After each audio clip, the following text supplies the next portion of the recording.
നമസ്കാരം. ഇസ്രയേലിന്റെ കൂട്ടക്കുരുതിയിൽ എത്ര ജീവനുകളാണ് പൊലിയുന്നത്? ഗാസയിലെ ഷാത്തി, തൂഫ എന്നിവിടങ്ങളിൽ നടന്ന ആക്രമണങ്ങളിൽ മാത്രം 54 പേരാണ് ഇക്കഴിഞ്ഞ ദിവസം കൊല്ലപ്പെട്ടത്. 200-ലേറെ പേർക്ക് പരിക്കേൽക്കുകയും ചെയ്തു. നുസറത്ത് അഭയാർത്ഥി ക്യാമ്പിന് നേരെ നടന്ന ആക്രമണത്തെ തുടർന്ന് റിപ്പോർട്ട് ചെയ്യുന്ന ഏറ്റവും ഉയർന്ന പ്രതിദിന മരണസംഖ്യ കൂടിയാണിത്. അൽ ഷാദി അഭയാർത്ഥി ക്യാമ്പിൽ കനത്ത ഷെല്ലാക്രമണമാണ് സൈന്യം നടത്തിയത്. കെട്ടിടങ്ങൾ പൂർണ്ണമായും തകർന്നു. നിരവധി പേർ അവശിഷ്ടങ്ങൾക്കിടയിൽ കുടുങ്ങിക്കിടക്കുകയാണ്. രക്ഷാപ്രവർത്തകർക്കും ആംബുലൻസുകൾക്കും പ്രദേശത്തേക്ക് എത്തിപ്പെടാൻ പോലും കഴിഞ്ഞില്ല. ആക്രമണത്തിൽ ഒരു സൈനികൻ കൂടി കൊല്ലപ്പെട്ടതായി ഇസ്രായേൽ സേന സ്ഥിരീകരിച്ചു. വെസ്റ്റ് ബാങ്കിലും ഇസ്രായേൽ ക്രൂരത തുടരുകയാണ്. ജനനിൽ പരിക്കേറ്റ പലസ്തീനി യുവാവിനെ സൈന്യം വാഹനത്തിൽ കെട്ടിയിട്ട് കൊണ്ടുപോകുന്ന ദൃശ്യങ്ങളും പുറത്തു വന്നു.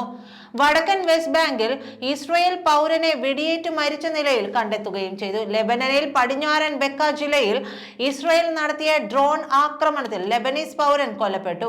അതിനിടെ ഇസ്രായേൽ വിദേശകാര്യമന്ത്രി കാറ്റ്സ് ചർച്ചയ്ക്കായി അമേരിക്കയിലെത്തും. പ്രതിരോധ സഹമന്ത്രി എന്ന ചുമതല കൂടി നൽകിയാണ് കാറ്റ്സിനെ ഇസ്രായേൽ അമേരിക്കയ്ക്ക് അയക്കുന്നത്. ഇസ്രായേലിനുള്ള ആയുധ സഹായം തുടരുമെന്ന് അമേരിക്ക ആവർത്തിച്ചിട്ടുണ്ട്. നെതന്യാഹുവിന്റെ രാജി ആവശ്യപ്പെട്ട ഇസ്രായേൽ നഗരങ്ങളിൽ തുടരുന്ന പ്രക്ഷോഭം അടിച്ചമർത്താൻ സുരക്ഷാ വിഭാഗം രംഗത്തെത്തിയിട്ടുണ്ട്. നിരവധി പേർ അറസ്റ്റിലാവുകയും ചെയ്തു. വടക്കൻ അതിർത്തിയിൽ അഭയാർത്ഥികളായി മാറിയ ഇസ്രായേലികൾ ജെറുസലേമിൽ റാലി നടത്തി. ചെങ്കടലിൽ 2 കപ്പലുകൾ കൂടി ആക്രമിച്ചതായി ഹൂതികൾ പറഞ്ഞു. റൂവെൽറ്റ് വിമാനവാഹിനി കപ്പൽ ഉടൻ മേഖലയിലെത്തുമെന്ന് പെന്റഗൺ അറിയിച്ചിട്ടുണ്ട്. അതിനിടെ യുദ്ധം തുടരുന്ന സാഹചര്യത്തിൽ രാജ്യത്തെ പ്രധാനമന്ത്രി ബെഞ്ചമിൻ നെതന്യാഹുവിന് എതിരായ എതിർപ്പ് കൂടി വരികയാണെന്നാണ് റിപ്പോർട്ടുകൾ. ഇതിന്റെ ഭാഗമായി 10,000-കണക്കിന് പ്രതിഷേധക്കാർ ടെൽ അവീവിൽ റാലി നടത്തി. സ്റ്റോപ്പ് ദി വാർ മുദ്രാവാക്യം മുഴക്കിയായിരുന്നു പ്രതിഷേധം നടന്നത്. പുതിയ തിരഞ്ഞെടുപ്പ് നടത്തണമെന്നും ഗാസയിൽ കുടുങ്ങിയ ബന്ദികളെ തിരികെ കൊണ്ടുവരാനും ആവശ്യപ്പെട്ടായിരുന്നു പ്രതിഷേധം നടന്നത്.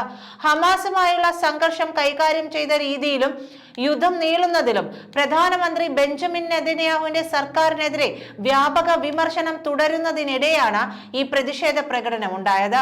ശനിയാഴ്ച ടെൽ അവീവിൽ നടന്ന പ്രതിഷേധത്തിൽ 50,000-ത്തിലധികം പേർ പങ്കെടുത്തുവെന്നാണ് റിപ്പോർട്ടുകൾ സൂചിപ്പിക്കുന്നത്. ഇസ്രായേൽ ഹമാസ് യുദ്ധം ആരംഭിച്ചതിനു ശേഷമുള്ള ഏറ്റവും വലിയ പ്രതിഷേധമായിരുന്നു നടന്നത്. പ്രതിഷേധക്കാർ ഇസ്രായേൽ പതാകകൾ വീശി, കൂടാതെ പ്രധാനമന്ത്രി ബെഞ്ചമിൻ നെതന്യാഹു നേതൃത്വം നൽകുന്ന സർക്കാരിനെതിരെ മുദ്രാവാക്യം മുഴക്കുകയും ചെയ്തു.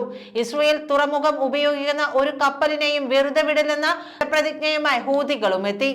ഇസ്രായേൽ തുറമുഖത്ത് നങ്കൂരമിട്ട മറ്റൊരു കൂറ്റൻ കപ്പൽ കൂടി യമനി പോരാളികൾ ആക്രമിക്കുകയും ചെയ്തു. ലൈബീരിയൻ പതാകയുള്ള ട്രാൻസ് വേൾഡ് നാവിഗേറ്റർ എന്ന കപ്പൽ അറബിക്കടലിലാണ് ആക്രമിക്കപ്പെട്ടത്.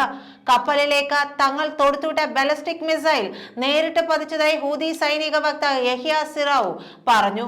കപ്പലിന്റെ ഉടമസ്ഥരായ കമ്പനി ഇസ്രായേൽ ജലപാതയിലേക്ക് പ്രവേശിക്കരുതെന്ന തങ്ങളുടെ മുന്നറിയിപ്പ് അവഗണിച്ചതിനാലാണ് ആക്രമണം. MV ട്യൂട്ടർ എന്ന മറ്റൊരു കപ്പൽ ഈ ആഴ്ച ഹൂതികൾ ആക്രമിച്ച് കടലിൽ മുക്കിയിരുന്നു. ലോകത്തിലെ ഏറ്റവും തിരക്കേറിയ കപ്പൽ പാതയിൽ ഹൂതികൾ നടത്തുന്ന ആക്രമണം വീണ്ടും ശക്തമായിരിക്കുകയാണ്. അമേരിക്കൻ നാവിക കപ്പലായ USS എയ്സൻഹോവറിന് നേരെ ബാലിസ്റ്റിക് ക്രൂയിസ് മിസൈലുകൾ ഉപയോഗിച്ച് ആക്രമണം നടത്തിയതായി SAR-E അവകാശപ്പെടുന്നുണ്ട്. ഇസ്രായേലിന്റെ ഗാസ അധിനിവേശത്തിന് ശേഷം മേഖലയിലെ നാവിക ഇടപെടലുകൾക്ക് നേതൃത്വം നൽകുന്നത് ഈ കപ്പലാണ്. ആക്രമണം അതിന്റെ ലക്ഷ്യം കൈവരിച്ചതായും അദ്ദേഹം വ്യക്തമാക്കി. എന്നാൽ ഇക്കാര്യം അമേരിക്ക നിഷേധിച്ചു. USS എയ്സൻഹോവറിനോട് നാട്ടിലേക്ക് മടക്കാൻ US അധികൃതർ ആവശ്യപ്പെട്ടതായ വാർത്തകൾക്ക് തൊട്ടു പിന്നാലെയാണ് ഹൂതികളുടെ അവകാശവാദം എന്നതും ശ്രദ്ധേയമാണ്. 8 മാസത്തിന് ശേഷമാണ് കപ്പൽ തിരിച്ചു പോകുന്നത്. പസഫിക് സമുദ്രത്തിലുള്ള മറ്റൊരു കപ്പൽ പകരം ദൗത്യം ഏറ്റെടുക്കുമെന്നാണ് അറിയുന്നത്. എന്തുകൊണ്ടാണ് ഈ മാറ്റമെന്ന് അമേരിക്ക ഇതുവരെ വെളിപ്പെടുത്തിയിട്ടുമില്ല. നന്ദി.